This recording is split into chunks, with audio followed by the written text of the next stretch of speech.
In Animorphs number 6, The Capture, narrated by Jake, the story unfolds with the Animorphs morphing into cockroaches to infiltrate a gathering of the Sharing, a front for the Yeerks. They uncover a disturbing truth. The Yeerks have infested an entire hospital staff and are using them to turn patients into controllers. Adding to the urgency, their state's governor, a potential presidential candidate, is scheduled for surgery there next week. To investigate further, the Animorphs morph into houseflies and sneak into the hospital. Inside, they discover a jacuzzi converted into a miniature Yeerk pool. Jake, reverting to human form, activates the jacuzzi to eliminate the Yeerks. However, their presence is exposed, leading to a confrontation in which Jake is accidentally shot and his head falls into the boiling pool. This unfortunate incident results in Jake becoming infested by a Yeerk named Temrash 114. Fleeing the hospital, the Animorphs retreat to the woods, unaware of Jake's possession.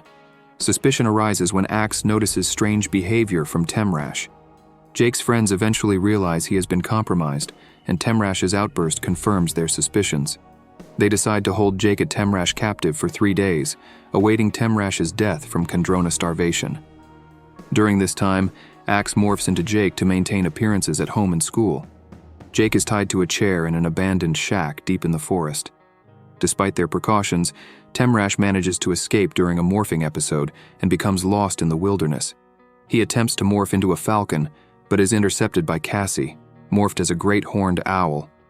Later, as Temrash morphs into a wolf to escape once more, he encounters a rival wolf pack from a previous adventure, and Rachel intervenes in her elephant morph to return him to the shack. Throughout the ordeal, Temrash taunts Jake, revealing that he was the Yeerk controlling Jake's brother Tom.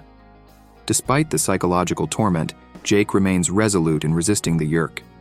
As Temrash faces the agonizing effects of chondrona starvation, Jake witnesses his suffering and has a chilling encounter with a mysterious being known as Krayak, though he doesn't comprehend the true nature of this enigmatic entity. Ultimately, Jake returns to his family, who have noticed his strange behavior due to Axe's unfamiliarity with human life. In a bid to offer hope and a message of resistance, Jake, partially morphed into a wolf to disguise his voice, makes a secret call to his brother Tom.